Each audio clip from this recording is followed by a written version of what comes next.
رانا محمود کی سربراہی میں میونسپل کمیٹی کی ٹیم نے نادہندگان کے خلاف ایکشن کرتے ہوئے وائرلیس پل، bypass road, Khanpur road, Amingarh road اور تھلی چوک میں مختلف کمرشل سینٹرز پر کارروائی کرتے ہوئے سیل کر دیا اور تجاوزات بھی گرا دی گئیں۔ یہ آج کی جو کارروائیاں ہیں یہ ہو رہی ہیں اللیگل کنسٹرکشن جو ہو چکی ہے، جن کی فیسیں وغیرہ جمع نہیں کرائی پلاننگ کے حوالے سے، اس حوالے سے ہم نے جو ہے نا آج ایک آپریشن سٹارٹ کیا ہے۔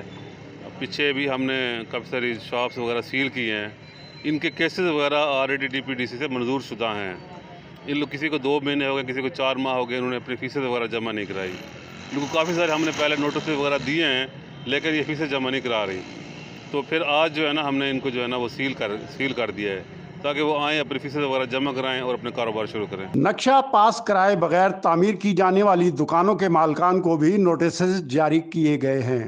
ان کے خلاف بھی کارروائیاں کی جا رہی ہیں۔ ڈی پی ڈی سی سے جو اپرووڈ کیسز ہیں اس کی فیسز جمع ہوں، اور جو نئی کنسٹرکشن، سب سے میری یہ ریکویسٹ ہوگی عوام سے کہ جو نئی کنسٹرکشن شروع کرنے سے پہلے اپنی جو ہے اپروول میونسپل کمیٹی رحیم خان سے ضرور کروائیں۔ ان سے متعلق بھی ہم جو آلریڈی بن چکی ہیں اسی سلسلے میں ان کو برائے ملاحظہ کے نوٹسز جاری کرنے ہیں تاکہ وہ اپنے نقشہ پیش کریں۔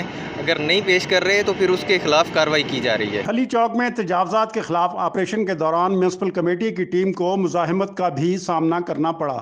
اس آپریشن میں انفورسمنٹ انسپیکٹر ریاض جتالہ، بلڈنگ انسپیکٹر محمد زہیب خان، کلیم اللہ محمد رمضان، محمد ایوب ظفر اور اہلکاروں نے بھی حصہ لیا۔ کیمرہ ٹیم کے ساتھ میاں عبدالخالق، عظیم نیوز، رحیم یار خان۔